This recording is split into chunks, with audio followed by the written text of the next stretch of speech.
Hello, everybody. This is Anfra, host of the YAMS talk show. It is 6 o'clock today, February the 10th, 2019. Gosh, we're already 6 weeks or so into the year 2019. I have with me today my guest. Last minute, she decided to do this for me because I had another show scheduled. My guest for today had to cancel at the last minute. I had this beautiful young lady on last Monday with the writer, director, producer, and cast of the hit stage play, The Work Husband. I saw the play last night, you guys, and she rocked it. Was that's your daughter over there? Yeah, she's in. Okay. Her daughter's in the green room over here. Hi, everybody. So this is Nikki Dance Angel. And she was on last week. We laughed so hard. We had so much fun. Oh my God. You guys just really inspired me last Monday night. So after my guest canceled today at the last minute, I was like, oh my God, I want to interview somebody. I want somebody I hadn't really just made a second interview with you. I didn't know where I was going to fit you in. Mm-hmm. So I emailed her on Facebook and says, can you come today at 6 o'clock? And it was like 2:45 when I contacted her. But I prayed and I hope that as actors and people are, some things have to be spontaneous, the best things. And I was like, she said, oh yes, I could be there. And here we are today, you guys. I'm giving people a few minutes to sign on. I see a couple of people have already signed on. Let's share this on your pages. I'm going to share it. Hi, Jerica. Hi, Daniel Green. Hi, Daniel Green. We're going to share this on the pages today. I really didn't sleep good last night because I laughed so hard. Once I got home from dinner with my girlfriends, talked on the phone to my cousin, when I got ready to go to bed, I just replayed every scene from this show, this play in my head. I've been laughing all day to myself. I needed the laughter. Can you share it now? Yeah. Okay, I'm going to share it on my pages too. Please share this on your pages. Let's help promote each other, because this play, I hope that Steve Brown does an encore presentation. I hope so too. Because it is so needed. It is such a great play. So I'm going to share this in my groups that I'm in. It's not on your page yet. I don't see it. On my Anfra page. Mm-hmm. Oh, yeah, I'm there now. I'm sharing it now. You don't see it? So, go. Yeah, I'm sharing it now. Let's see. That's not page? What? Okay, I'm going to share it on your page. Okay. Hello, everybody. Please share this on your page here. That's what we're doing right now. Hi, Curtis. Hey, Curtis. You are what are you? Yes. Oh my God, Curtis, inbox me. I got to interview you too. Okay, I'm gonna share it on the timeline. Now, do you accept? You do accept stuff on your timeline? Oh yeah. Okay. So. Okay. Yeah, Curtis was hilarious. I mean, what are you doing? When we went to dinner last night, my girlfriends and I, first we went to Houston. Okay, it should be on your page now. Okay. All right, you guys. I'm asking you to please share this on your Facebook pages. Please, all your social media platforms, truthfully. Again, this is Anfra with the YAMS talk show here in Memphis. Today is Sunday, February the 10th. And I have with me today my beautiful guest. This is her second time on the show in less than a week. She was an actress in the hit stage play that debuted yesterday here in Memphis, The Work Husband, that was written, directed, and produced by none other than Mr. Steve Brown. Hey, Steve. Kudos. He's not on here yet, but kudos, Steve. I know you probably tired my brother. I had no idea that Steve was even in the play. He didn't tell me that when he was here. You did? And to see him up there, oh my God. I didn't know whether to laugh, to cry, to shout, or whatever. It was such a good play. And hopefully it'll come back in another month or two or some other time. Hopefully he's trying to pull together an encore presentation. Because The Work Husband, you guys, is totally a Memphis production, right? And all of the actors, the writer, the director, the producer, the cameraman, it was such a wonderful experience. It looked like it was sold out. It was a packed house for the shows yesterday. It was hilarious, and I have with me to get today the lead actress that was on that played the main character. What was the character's name? Cynthia Jones. Cynthia Jones. Oh my God. She got into character, you guys, as the leading lady in the story who was, quote, dating had a work husband and a fiance at home. Yeah. And I don't want to give it all away, but it was so much fun. And I asked Steve while he was here what inspired him, and part of the tagline is inspired by true events. And what I wrote yesterday was that everyone can either see themselves in this story or someone that they know. It is such a common thing to get involved with someone that you work with. Steve Brown, he has joined. Hi, Steve. Hey, Kudos, Steve. my brother, my brother, my brother. Bravo, bravo, bravo. Bravo. So last week when she was here with Steve and the rest of the cast, hi, Lisette. Hey, Sid. Sid is gonna be out here next week. He's gonna be up there with Cedric the Entertainer. Cedric, I got you on next week. I can't wait to interview you and you share your gifts with us too. Look at all the people who signed on. Oh my God. Hi, Lorraine Henderson. Hi, Patricia Hayes. Hi, Crystal Mitchell. Hi, Steve again. Hi, Gloria. Hi, Felicia Norman. Hey, Curtis. Curtis, won't he do it? Won't he do it? Won't he do it? That's a famous line now from last night from the actor Curtis McClure that's online with us right now. But she was here last week, and we kind of joked and jibed, and she said a little bit where she was from and how long you've been acting. But you grew up where? You grew up, tell us a little. Memphis. You actually grew up in Memphis. Memphis, Tennessee. Got started acting when? So I started acting consecutively during stage plays in 2013. Okay. I did different little plays and stuff throughout the school years and all that, but consecutively it's been since 2013. Okay. And you got that bug. Have you had any acting classes or any type of formal training? Formal training. No. That's good. Raw talent. Raw talent. That's a no. That's why it's called a gift, you guys. When you don't have to really be trained or learn something formally, that you can just do it. That's why it's called a gift. It is given to. It is God-given gift. Now, as you work and as you get out there, you do hone your skills and learn different techniques. But when you got it, you got it. And my sister, you got it. You got it, you guys. Okay. So what other productions have you been in? Oh, wow. Let's see. I have been in, Endless Love, Wow. The Image of Love. Wow. Let's see.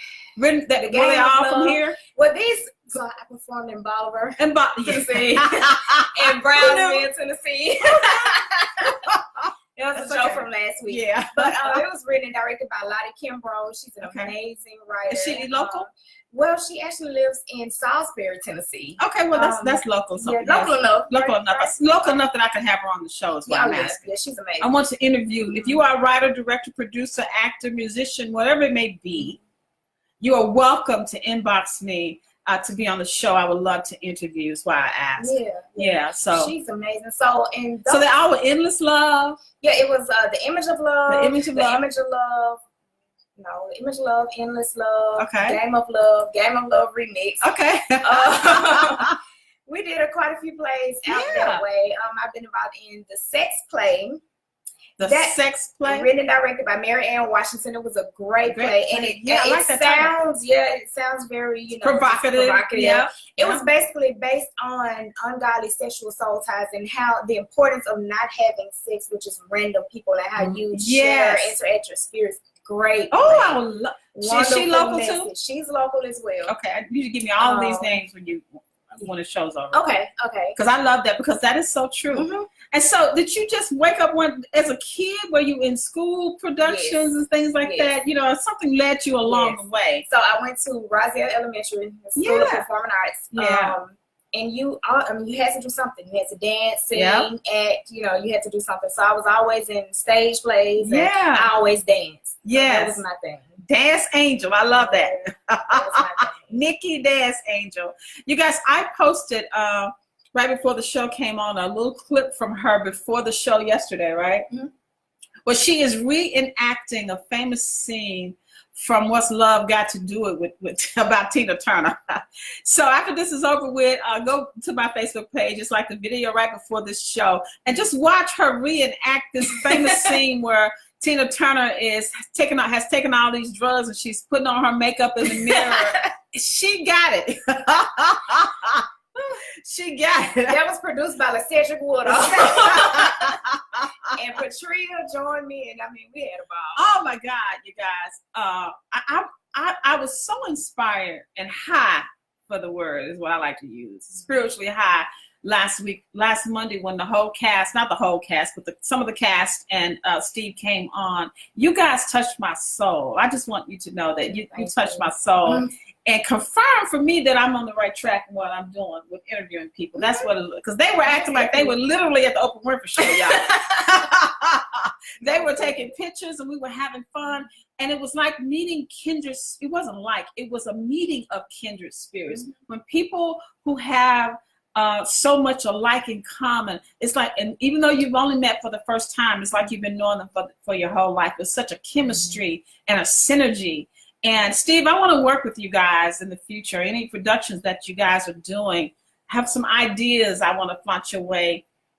Just in my contribution to interviewing you guys and things like that. And, you know, I do a little comedy too, I'll be doing too. So, but I love that about you. So what high school did you graduate from? So I went to Whitehaven High, 9th and 11th grade, okay. But I graduated from Hamilton. Okay, Hamiltonian in the house. What year, Hamilton? 2003. Oh God, you are a baby. 03. But you've actually been out of school a long time. I have. Fast, didn't it? I have. Okay. That time is fun. And she has her beautiful daughter here with her. What's your daughter's name? Her name is Niani. Niani. I like that. Niani. Niani. That is pretty. Kind of reminds me of Gianni. Gianni Versace. Mm-hmm. I'm not a Versace fan, but okay. Hi, Sybil from Indianapolis. How you doing, sister? Look, Curtis McClure says, "Lonnie, do it." Curtis, please inbox me so that I can interview you. Hey, Tasha. Hi, Tasha Brown. Was she? Steve's sister. Hi, Tasha. How you doing? Your brother got it. Tasha got it too. Tasha fixes credit and all of that stuff. Okay, Tasha. Yeah, she's a credit repairer. Alrighty, Tasha. You can inbox me too. I like, because I interview everybody about everything that is positive. Patria Walker says, "Hey, sister." Patria Walker playing Miss Tate with the voice. Oh my God, Mr. Fletcher. Oh yes, she was Miss Tate last night. Okay, so Patria, inbox me. I want to interview you too, because like I said, well, she wasn't the one with the long blonde hair. No, that was Salt. Okay, Salt. I've seen her. Okay, Salt. I need to interview her. Salt 7. Somebody go find Salt. Yeah, she sent me a friend request. So Salt, I want to interview the main cast that was on there yesterday, because like I said, I didn't know anyone else's name other than the ones that have been here last Monday. But everybody in this play was wonderful. Everybody was brilliant. And everybody was extremely hilarious. And Cedric, oh my God, I thought he was going to make me just pee in my pants after that. But he said, I thought I was working at the zoo. I heard a bear or something. He said, "Ooh." I was like, oh my God. The sounds change every single time. Hilarious. It was hilarious, you guys. It was a hilarious comedy that has so much profound truth to it. I agree. It really did, you guys. So I left there. I was so proud. I felt like my babies. I went to see my babies perform, because I felt that connection to you guys. And I was like, okay, Steve, you've got to do this show again. More people in Memphis, or take it on the road. Try to get you some sponsors, because you guys need to take that on the road. It is that type of play. It is equivalent to any of Tyler Perry's plays, you guys. Yes, it is.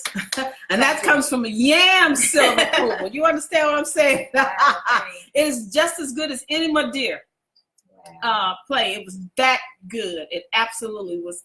Bravo. And what are you working on now? So, and what's next for you? Next? Nikki Dance Angel. I love your stage name. Thank you. Thank you so much. So, I have made a vow to myself for at least 2 weeks to take a break. Take a break. Exactly. Because you guys have probably been rehearsing for quite some time, I'm sure. Yeah, we've been rehearsing and I dance as well.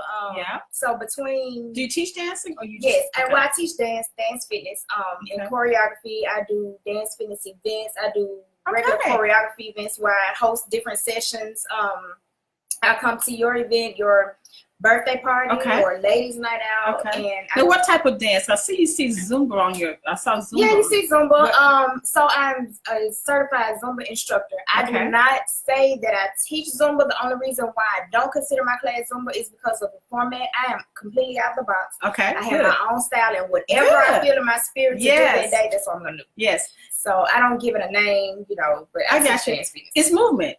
It's dance movement. I love that. I took a Zumba class about 6 years ago in Detroit because, you know, I thought I was going, girl, I got that shit. I can't even Zoom. You can Zoom. I need to do it again. We're going to do it. Yes. So do you have a studio where you teach? I do not have What do you do? Yeah. I'm sorry. I was teaching at the French Riviera. Okay.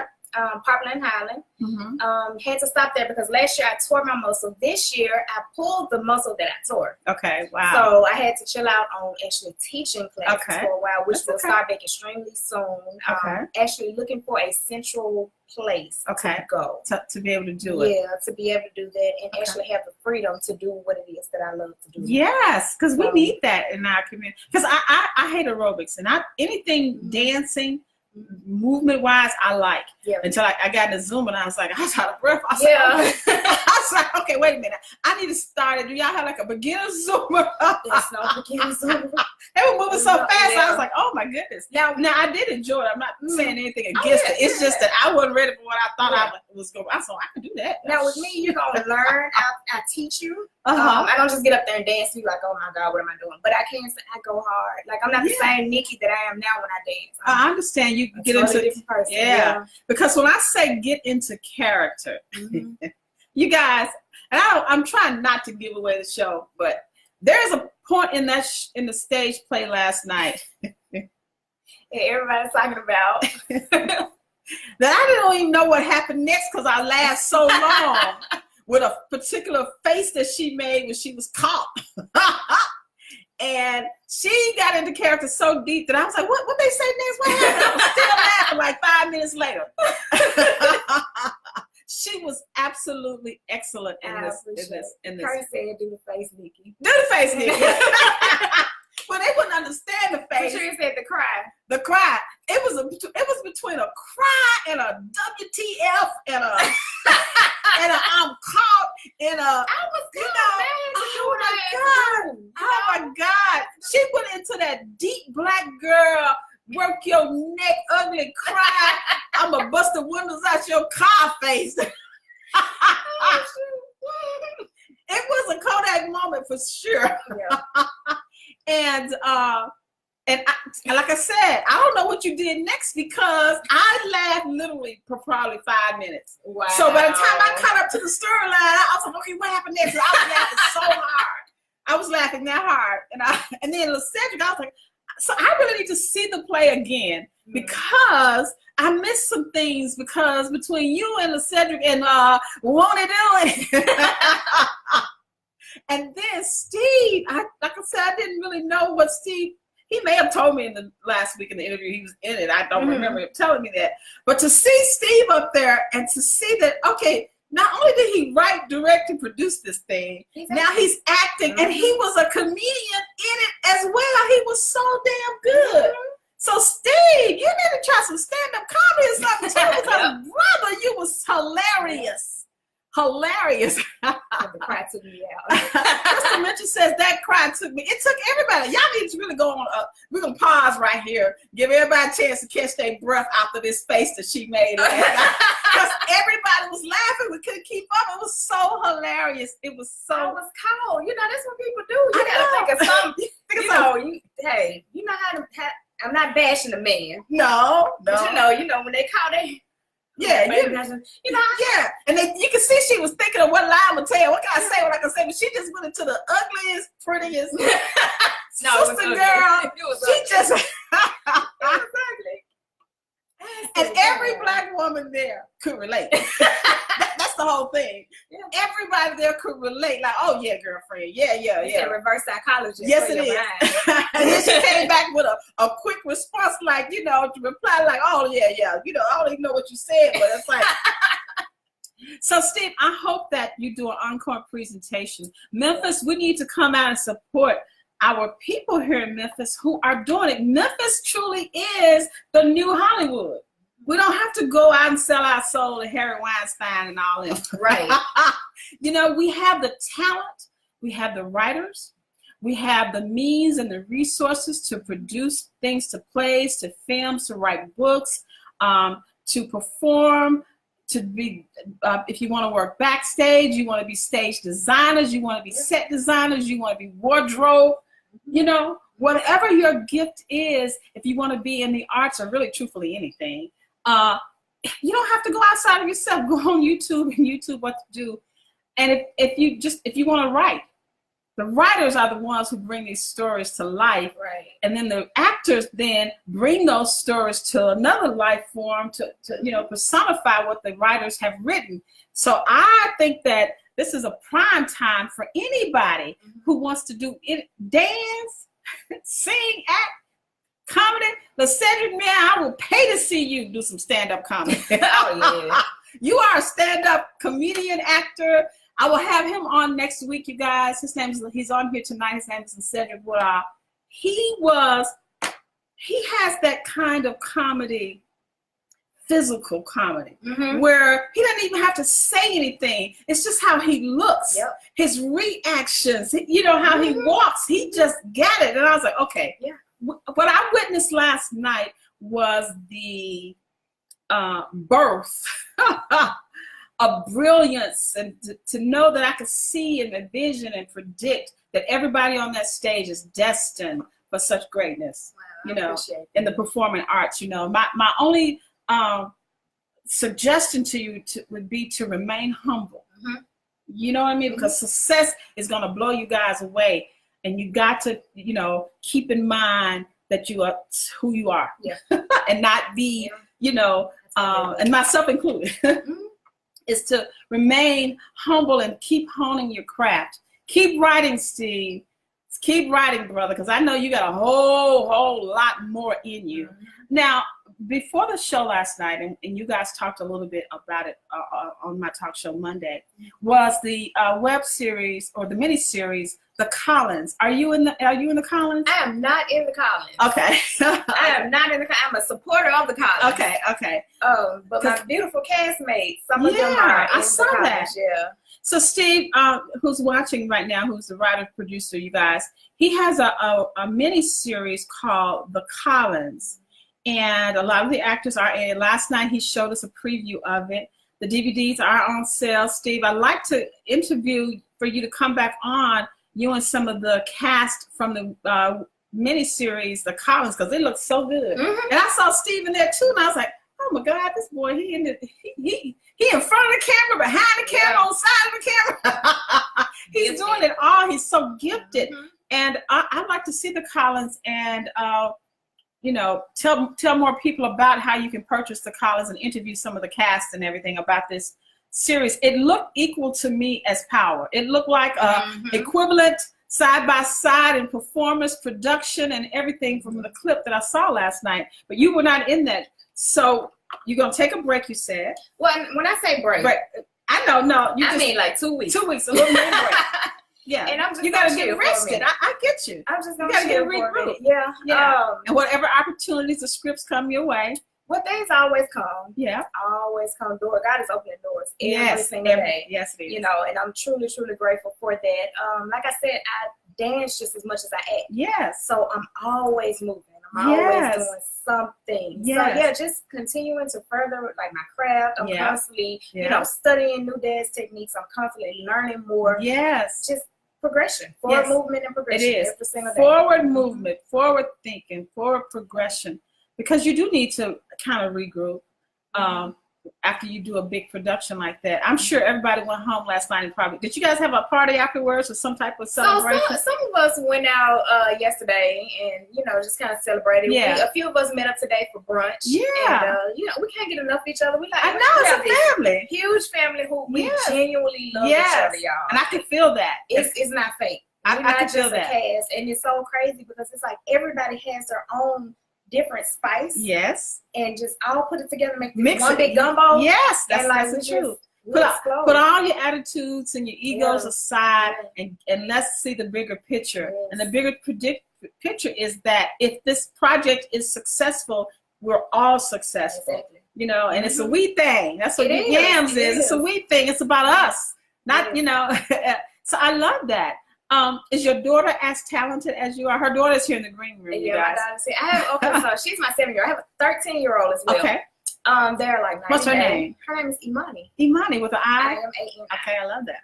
My 7-year-old, yes. When Okay. I told her I was coming today, she said, hey, what did she say? She said, promotion. She was like, hey, promotion. So yeah, she gets in front of the camera. She talks all day. I'm not gonna put her in this because she gonna tell y'all all my business. I ain't gonna say y'all didn't know me like that. But she's the talker. My 13-year-old is very talented, very beautiful, but very quiet. Good, good. Now, as you were growing up, who inspired you to or introduce you to the performing arts? With your mom, your sister, My mom. Is she still living? Yeah, she's still alive. Okay.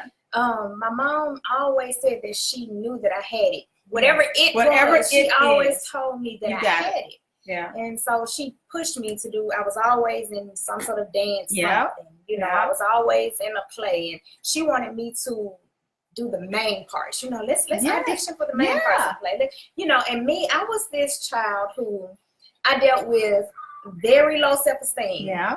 And also, like, I knew I had it as well, and I knew my talents, like I can dance. And when I danced, I exploded. Yes. But I dealt with a lot of people either feeling jealous or they felt like I was showing out. Yes. So what I started to do. She thinks she's something. She's so and so. What I started to do. We do that to each other, unfortunately. I started to dim my own light so that people wouldn't turn on me. Yep. And you want to fit in. Yeah, you didn't want to stand out. Yeah, I could have those friends, and I wouldn't make them feel less than themselves. Yes. I realized, like, Nikki, you were made to show out. Yes. So when God puts you somewhere, you show out. Yes. And then I realized how the enemy tried to. Thanks, Robert. I realized how the enemy tried to cause that low self-esteem spirit because it's crazy. Yes, you know, a lot of times growing up, and I love telling this story because people don't believe me. Yeah. But I felt like I was ugly. Yes, I was like, oh my God, my lips are big. And I mean, I went through so much dealing with low self-esteem. So when God allowed me to actually find myself, and find your voice. Like, oh yes, honey, I'm showing out. Yes. And I don't care if you don't like it. You know, come up. I use my what God has given me to inspire. Yes. So I try to bring you up instead of bringing you down. But I'm not dimming the light. Yeah, and see, you know, I think that, and I might do a show about that too, because we have that same story. Me growing up was the same thing, that pretty thing, and that I dimmed my light for so long, really for most of my life, trying to fit in. When you can't have a name like Anfra and fit in. You know what I mean? And so that is something that we as Black people have got to get over, because it's part of slavery. It's what was instilled in us from slavery. When one person's moving up to bring each other down. And here at YAMS, we're about lifting people up. We're about elevating people, because if I elevate you and elevate us, we all are elevated together. You know what I'm saying? And you got gifts, I got gifts. The thing that happens is people who don't recognize their gifts, don't use their gifts, make you feel like you know, become jealous of you because you know who you are and your gift, and you are using your gift, and you're being blessed by your gift. You know what I'm saying? But the problem is you got a gift too. Now don't hate on me because I'm using mine. Don't hate on her because she's using hers. Because if you use yours, and the more gifts you use, the more gifts you realize you get. You know, and so we've got to get over that as a Black community specifically, to help each other up and better our lives. And that's what YAMS is about. That's what I love. So come on, I'm going to support you in what you're doing, because I can only be elevated if I elevate. Yeah, that's true. You know? That is so true. And so your gift there makes room for people. We're sitting here, don't know each other just a week ago, but she really truly feels like family to me. And everybody that comes on here, because of the kindredness of people who are walking and living their purpose, you are living your purpose. You know, and you are representing God very well. Even with that face last night. And you said someone has a picture of that face from last night. Somebody sent me a picture. Yeah, I got to go back to your Facebook page Yeah, and see somebody it. sent me. I said, oh my God, you know. Let's read some more comments here. Hi, Cassandra Young. Hi, Robert Jameson. He says, go, Nikki. LaCedric. I can't wait to interview you next week. Cedric from the play last night, you guys, comedian, actor. He says, you better speak. Roy Clayton says, hello, class of 79. Hi, classmate. Patria Walker says, you vibrate higher. You find people vibrating on the same frequency. One of the many reasons why I love y'all. That is the truth. That is the truth. Curtis McClure said, you better teach it. Won't he do it? Won't he do it? Cassandra Young says, great. Paula Burroughs Hardy, one of my Binghamton friends and classmates, has joined. Thank you guys so much. For those of you who just joined, I am talking today to an actress that starred in the play The Work Husband that debuted yesterday at the Buckman Performing Arts Theater there on Perkins Extended. And if you missed the play, I saw a post where Steve had posted, if you'd like to see the play again, hit yes. You know, and I was like, man, we got to see this again. Because Steve said he was going to take a break too. Yeah, we all said that. Yeah, I know. It never works out. But you got that bug. It never works out that way. So when I say, oh, I'm going to take a break for 2 weeks, you're going to see me, well, you know, I'm doing it. No, yeah. I'll rest tonight when I get home. Yeah. Okay, never mind. I'll rest tomorrow after work. But when you have that, oh my God, it's kind of like drive, I'm gonna say. Yeah. And you have that gift. And the more you create, the more you create. The more you walk in purpose, the more you live in purpose, and the more it's like an energy that you didn't know you had. You know, and you don't. Arsenio Hall used to say this, and you probably don't even remember Arsenio Hall. But when he had his show 30-something years ago, he used to say every night, when you do what you love, it's like you never work. And that's what it feels like. And that's how it feels. And I made that post I made that on my status today. You know, it's like my work doesn't feel like work. It's fun. It's fun. And the thing about it is, I can say, and it brings you joy, along with the people that Yes. see you perform. You are bringing joy to the world, and whatever that gift of joy is, via performing arts, singing, dancing, helping somebody is a form of joy. When you enjoy what you do, you don't work, you guys. Right. I could do this talk show every single day. And that's a God-given gift. Yes, it is. You know, and I encourage anybody to pray to God and ask God what your talent is, what your gifts are, because we can easily say that we're going to work, we're going to be a nurse, we're going to be a doctor, just because it's safe. Yeah. Everybody's destination, everybody's destined for safeness. Yes. Say that. You know, and there is no reward without a risk. Oh yeah, and there's no risk without a reward. That's why, talents and gifts are everything, and they always make room for you. And when I tell you this, and I'm not saying this arrogantly, I don't ever try to go out and stand before people and be like, hey, can I be a part of this? It's not, and trust me, I'm saying this in the most humble way. Yes, but God opens the door. Oh yes, you know, that's the saying. Your gift will make room for you. It just happens. You know. Blessing after blessing. And the other thing that we've got to realize, you guys, about the gifts when you use them, is that you are really truthfully competing with no one.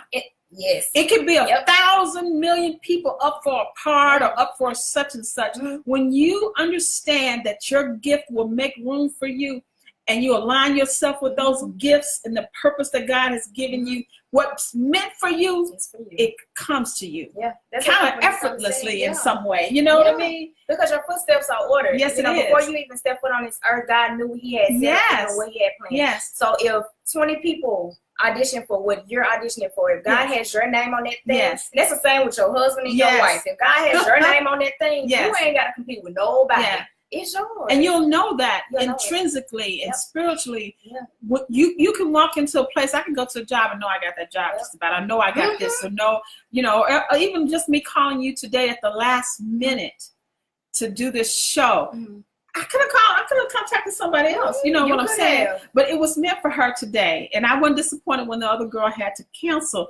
I learned and it took me years that I hope to teach you guys that when you align yourself with a purpose that God has given you, when you use whatever one gift it may be, no matter how small you think it is, if you start to use that gift, no matter what it is, no matter how small it may be, once you start to using that gift, your gift will multiply. It's like planting one seed and nurturing it and watering it and it will blossom. Yes. I totally agree. It will blossom. And you, my sisters and brothers out there, you are seed. We all have the seed of greatness because we come from the seed of greatness. Exactly. You know what I'm saying? So we are supposed to reproduce greatness. I'm reproducing my greatness. Before I die, I'm going to use every talent I think I got. And that's just it. And so I wish you the best. When you sat down last week at here, do you remember me saying to you, you got it? I said that to you. I could feel it. Before I even interviewed her, I could feel her gift so strong. Every last single one of you guys that was here last week. Yeah. I was like, I said, I want to be a part of this. Because not only did you guys, I could feel it, you guys blessed my life last week. Wow. You blessed us as well, though. You know, and I felt, that's what I was about to say. When you use your gift to bring joy to the world, there is this thing called reciprocity. Some people call it you reap what you sow. It's true, you know. But in reciprocity, when the more you give, the more is given unto you. And that ain't got nothing to do with the Bible and religion. That's just spiritual truth. Whether it be good or bad. Yeah, whatever seed you plant, get ready to pluck that seed one day. You know, because something's gonna come out of it. You know. So let's read some more comments here. Let's see. Tamika Brown has joined. Patrice Walker says, "We never take a break." No. Yes.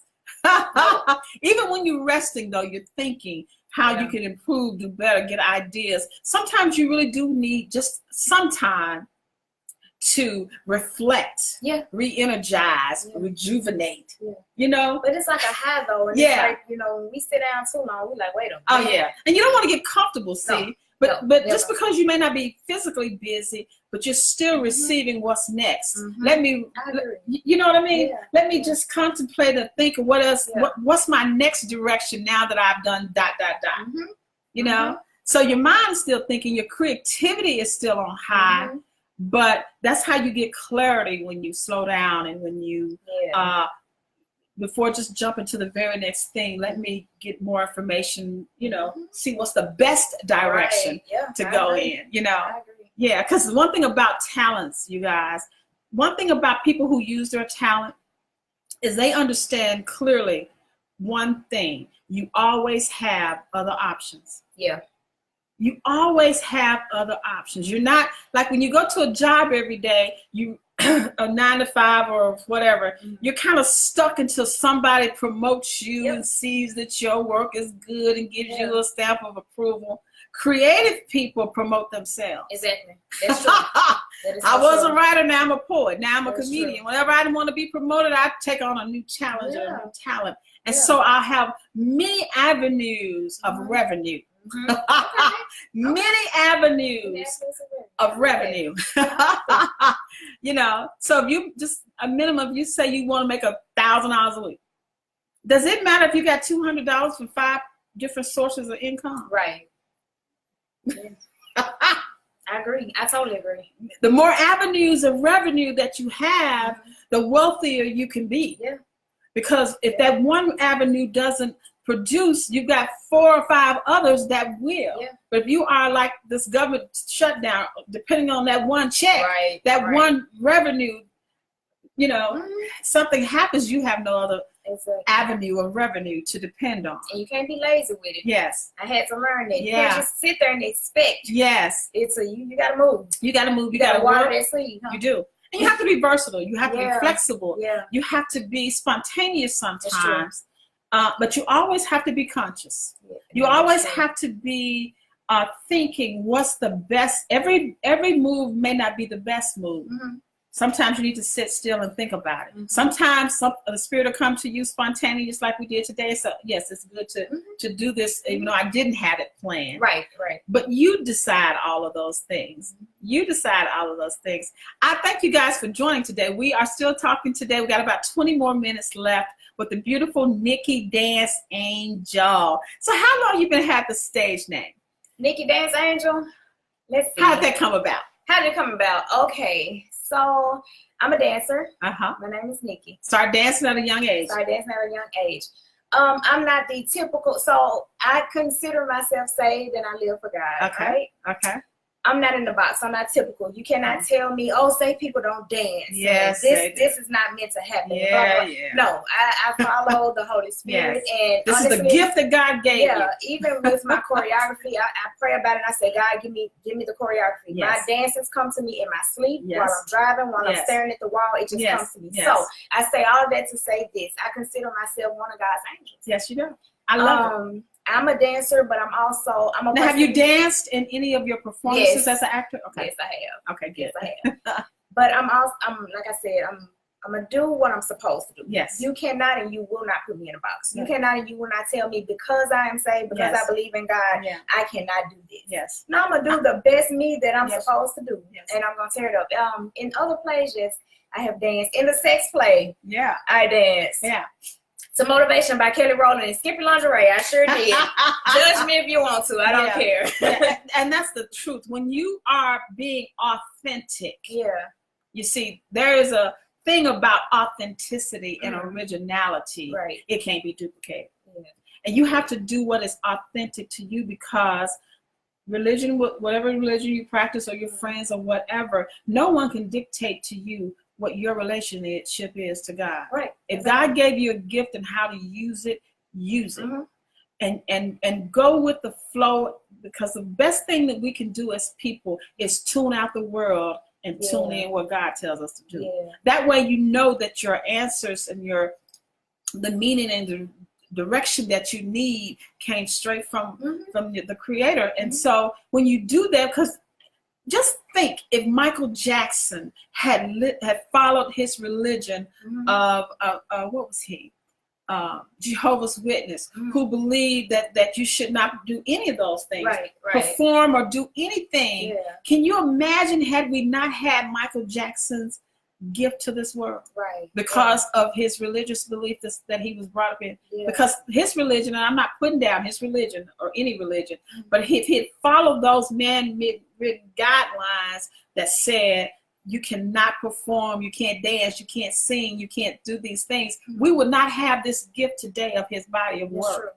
So he had to follow something higher. Yeah. You know what I'm saying? How could God give me this gift and tell me I can't use it? Exactly. That don't make sense. Yeah. That is so true. It don't make sense. Don't allow anybody to put you in the box. Don't allow anybody, I love that, to put you in the box, because they may be in the box and feel comfortable with you being in the box with them, and that box ain't being shipped nowhere.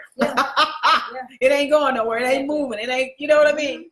And so I applaud you for being a young person, realizing that you're going to follow your dreams. Oh yeah, wherever they may lead. So what are some things that you aspire to do? Oh, let's see. The sky is the freaking limit. It's the limit. The sky is the freaking limit. Like Halle Berry, she's she started out as this actress, and now over this course of her 30 years, she is writing and producing this new show on BET called Boomerang. Yeah. And so it's a transition as you learn and grow. Some people, when they're in front of the camera, they learn what to do behind the camera, and then they start. And I want to. Yes. See. I want to learn behind the cameras. I just got so much that I want to do. Yes, and you can. Yeah. So I have tapped into modeling. Yeah. I have, believe it or not, my biggest fear, y'all, is singing. Okay. That's my biggest. I'm one of those people that hold the microphone and do this right here. But I have sang in the play. Yeah. Did you sing? There was some singing last night. Did you do your role? Yeah, okay. I have no real singing. Yeah. But I had to learn that your biggest blessings come from outside of your comfort zone. Yes, it does. So it's like what's completely comfortable, that's cool. You'll be blessed in that area. But when you actually step out and you're uncomfortable, you know, that's a wonderful thing. It is. So it is your comfort zone, whatever it may be in life. Yeah. If you are comfortable, you are also complacent. That's true. That's true. And if you are complacent, then you are content in your nothingness. And then you're confined. And you're confined. Yeah. So you got to step out of that comfort zone, and you got to have a deaf ear to the world. Yeah. Because everybody, when I first started writing, you guys, 20 years ago, really I started like in 1997, wanted to be just an author and write a young adult book and blah, blah, blah. We're talking information age where everything was accessible like now. And I write plays and all this because I'm a writer at the core of who I am. I'm a writer. I can write anything. I used to write plays for churches and all my church and all that kind of stuff. But I wanted to write a novel, and when I start learning about it and I start telling people, most people didn't believe I could write a book, number one. Number two, they didn't believe that I could quit my job and pursue my dreams. And the truth is, you guys, the people who told me this were the people I went to church with. People who say they had faith. People who say they believed in the Lord and God and all this kind of thing. But you can't do that. You can't quit your job. You can't start no business for yourself. I kept saying, what kind of people of faith are these? You just say more than that is. You know what I mean? And so it made me realize, don't listen to nobody. Listen to nobody. And start getting in classes. Back then, I took a workshop with the Black writers here in Memphis. It was just forming. And I went to a Black writers conference just so I could be around because I wasn't around nobody else that wanted to write. And I made friends for life. Ronza McMillan, you know, just a whole lot of people. And I realized you got to get out of your comfort zone of friends, because when everybody's going nowhere, you want to go somewhere, you got to take a detour and get on a different road and travel with a group of, everybody can't go with you. That's what we think. We try to put up, because, you know, we don't want to forget where we came from, and we try to pull everybody Do people up. tell you that?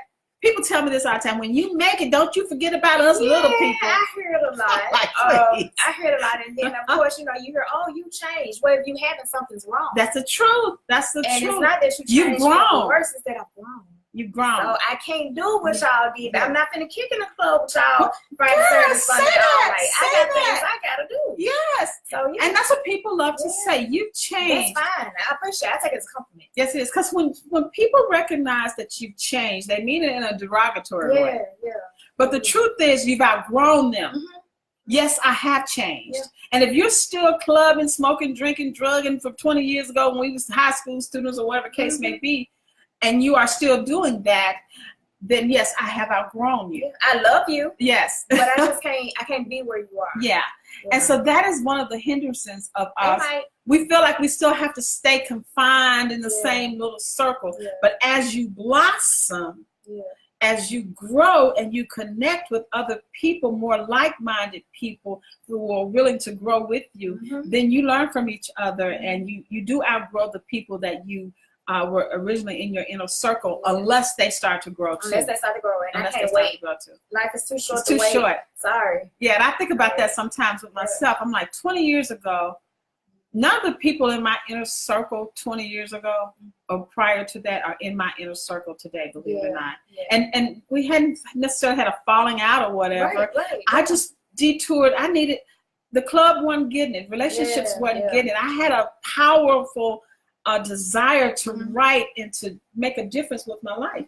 And here I am today with a talk show. When I talked about having a talk show, you guys, after I did the 2 books and all that, when I've been everywhere speaking and stuff, nobody believed that I would one day have a talk show. But God said you'd have a talk show and you won't have to go to nobody, no networks or anything to do it. Little did I know that he had told, who's the founder of Fred Blue? What's the guy on Facebook? The founder of Facebook, to one day do this. Mark Zuckerberg. Him. Yeah.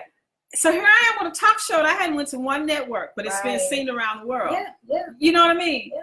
And I just knew one day I'd be able to interview people, because this is what I like to do. I like to elevate and motivate and inspire and help people to be the best person that they are, you know, and give you that platform. And I wrote a review last night. I was like, yes, I just couldn't wait to come home and write a review of The Work Husband. Steve, I don't know what else you have up your sleeve, but I know in the next few months or so, there's going to be some other production that you have.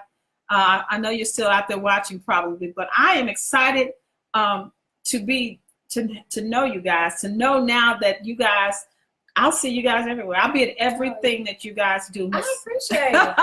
And so whenever you are in your next production, whether it be a Steve Brown production or you get the part in another play or movie or dance, whatever it may be, I want to interview you about it. Okay, most definitely. I appreciate it. Because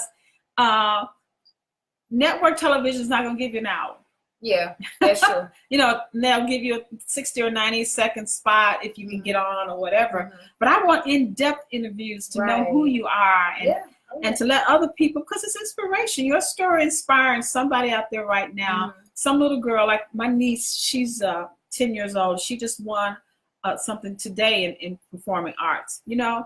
So she can see someone like you who is doing what she's just getting into and where it can lead. And, you know, it's a domino effect. Happiness is a domino effect. Motivation affects people, you know? When you come on here, you have a certain synergy. I give off a certain synergy that makes you feel like you've been on our Anfra show. Yes, you know, that's how I feel. Okay, let's read some more comments here. We only have a few more minutes. Patrice says, a couple of things are in the works. Yes.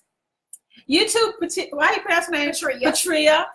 Please inbox me so that I can interview you. You were wonderful last night. She was who now? She was Miss Tate. She was on with the annoying voice. Oh yes. Yes. Miss Tate, what all didn't you? What did she do? Now, she wasn't the one who played the wife of who wrote the book. That wasn't Miss Tate, right? Okay. No. Miss Tate, let's see, the green dress. Do you remember the green dress? Yes, I do. Yes, I do. Beautiful sister. Yes. She's very pretty. Yes, beautiful sister. I want to interview you, Patria. You were wonderful as well. Robert Jameson says, everyone has to change to be successful. God has a unique way of giving us all different gifts. Yes. You better keep on keeping on. I love that I have embraced my craft in theatrical performance and in film and television. Yes, he says, keep grinding, Nikki. Thanks, Robert. And Robert is a Memphian. He is a doctor as well. He's been on the show several times. He and I are going to be doing some work together on March the 23rd or 4th. He's having a comedy tour here. And I'm going to do some stand-up. I do stand-up too. Now, I want to see that. Oh, girl. I'm better than I don't know if I want to be there because, you know, you like to check me. I don't know if she going to get on me. I don't check people in the audience in my performance necessarily. Most people do during stand-up. I know. I really don't. I got so much stuff. I ain't got to go there just yet. Okay, you know, let me say speak to you or something like that. Yeah. But I do stand-up and stand-up is just my way. For me, stand-up comedy is, for me, I'm very spiritual and love what I do with the talk show writing and things. Comedy is something for me that gives my life balance so that I won't be so serious and always thus said the Lord and whatever. So I want to laugh and unwind. I love comedy. You know, and I'm going to probably try to do a comedy special just featuring me and maybe Cedric. Mike says, tell a joke.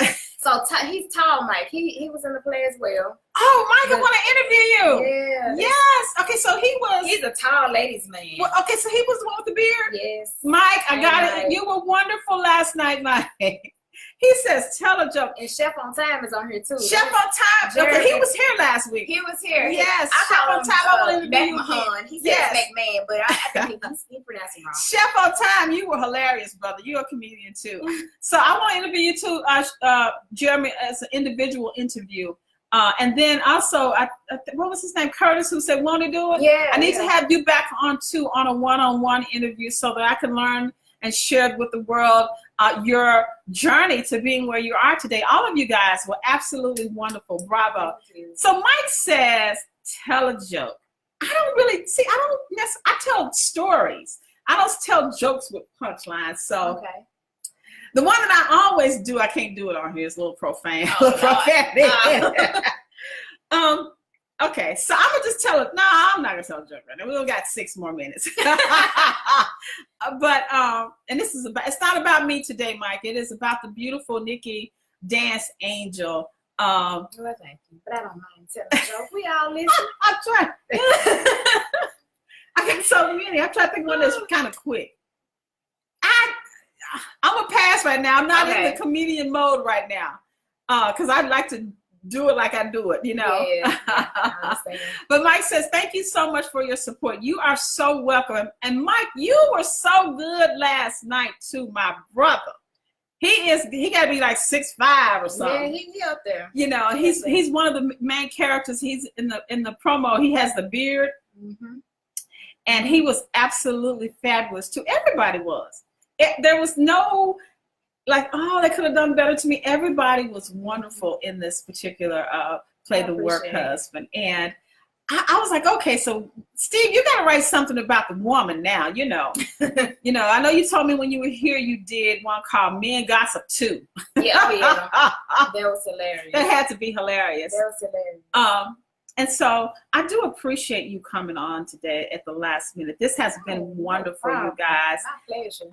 I'm still high, if you will, I am too. from the play last night, and it was so wonderful to see and know that it was in this beautiful Buckland Performing Arts Theater there at St. Mary's Episcopal Church, and to see a packed house of us supporting us. It's the best. Yeah. And it was safe, it was funny, it was everything that you can think it could be. And I wish you continued success. Thank you so much. You're going to have it. Thank you. I'm going to be at everything you do. I appreciate it. I really do. I'm going to have you back on every time you are in something, because, you know, when you look back in your life and you're getting that Academy Award, I want to be able to know and be sitting there and say, she was on my show first. I will be happy. I will have an exclusive interview with Nikki Dance Angel and Steve Brown Productions, you know, because in the beginning of the people who believe in you the most, you know what I'm saying? The people who, when you see them trying and to get it off the ground and you support them, those are the people you truly never forget. That's true. You truly never forget the people who inspired you in the beginning when you were trying, who could see the light in the journey of your life. And that's who I am. I'm one of those, what you call sages. I know what I know. I want to inspire you. But we are about out of time. We have about 3 more minutes. You want to introduce your daughter, or you? She can come over. Come on over, sweetie. Come on. This is her daughter. Let me fix your hair before you get out in the public. Her daughter is here in the green room, her cute little self. She's so pretty. Hi there. So hi, everybody. Tell them your name. Hi, my name is Neoni. Speak up just a little bit. Hi, my name is Neoni. Neoni? Neoni, like Gianni. I love your name. How old are you? 7. What school do you go to? St. John. St. John's. What grade are you in? 1st grade. You love your mama dancing and acting and stuff? Did you want to dance and act one day? I'm more into martial arts. Martial arts? I love that. She's so pretty. No, she's so fake right now. She has a little stage fright. That's young. Be yourself. It's okay. Let it out. Okay. Thank you. You can go back and sit down now. She was like, see you later. Did you ever, speaking of stage fright before we go, did you, before the show last night, before the curtains open, do you get that little jitter? Always. That little? Always. I'm always extremely nervous right before I walk out the first time. Once I'm out there, I'm good. And I have this thing, when I have to play the cute girl and everything, I always feel like I'm going to fall. Because it's like, you know how you got to play like you sexy or play, I'm the one that's going to fall. Like, God, please don't help me fall. Yeah, I have fallen off stage dancing, but I feel cute, though. I feel real cute. I was you did that ugly face. Yeah, I did the ugly face. But yeah, I feel like if you just feel like you got it, and you never nervous, you never, like, it's some growth that needs to take place. Because I've heard even in the most seasoned actors, even Denzel now, that like it's just like what you just described. Even when I get up to speak, right before I get up to speak and, you know, to an audience or whatever, even perform, for an instant second, there is that jitter. You know, that is what I call the humanness. And then that God thing take over. And it's over. And it's over. It's over. even Beyonce says you get into it, and it just takes over, and you can feel it. It's an energy, a synergy, a spirituality that you don't get until it's time to get it. Yep. And once you get it, you don't turn it off. It's over. It's over. Yeah. And that's when you know you are living it. The dream has been personified, and you're doing what it is that God put you on the earth to do. You stop being human, in my opinion, for a few minutes, and that God thing just takes over, and you work it.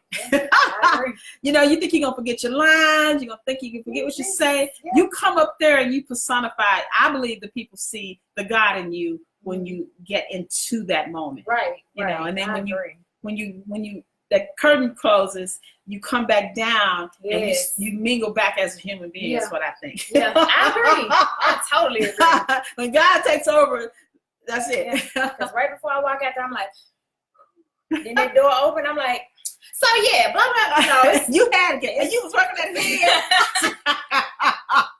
Absolute bravo to the cast again. Bravo to Steve Brown Productions. Bravo. Bravo. We are about out of time. It is 7 o'clock. Thank you so much for coming back today for the last minute. You know, thank you so much. Thank you. I wish you much continued success. And please, we're friends now on Facebook, but please, because I'm so busy, whenever your next project is, let me know so I can schedule you along with whoever the cast and the director, whatever it may be, you have my full support. Thank you so much. No matter how, and when the show gets bigger, please, and just tell people about the show. Watch it every week if you can. Share it, you guys. Please share this on your pages today, because I'm just asking you guys for your support. Yes. This thing is growing. Soon, people are going to be saying, "Oh my God, I remember when she said and this, and, blah blah blah." It's not going to happen. It's happening. It's happening. Soon, everybody in Memphis is going to be. I want to be on this show. I'll be booked for months. You know what I mean? Because that's how fast the word is getting out, and it is spreading. And it's because I am elevating people, so that my life can be elevated as well. So I do thank you guys. I will be back tomorrow, believe it or not. There's another writer that was there last night. I had booked her. Her name is Ellen Butterfly Allen. She has written a play called The Cougar's Passion. Oh, yeah. I definitely heard that. Yeah. So time I got there last night, she was there. I had never met her. I just had booked her a few days ago. And so I will be having her. She is an actor and playwright here in Memphis. Her and some of the cast will be coming tomorrow night at 7 o'clock. Her name is Ellen Butterfly Allen. She is the writer, director, and producer of this hit stage play that's coming up on February the 23rd. I think it's down at the Evergreen Theater, I believe. We'll talk more about that tomorrow at 7 o'clock.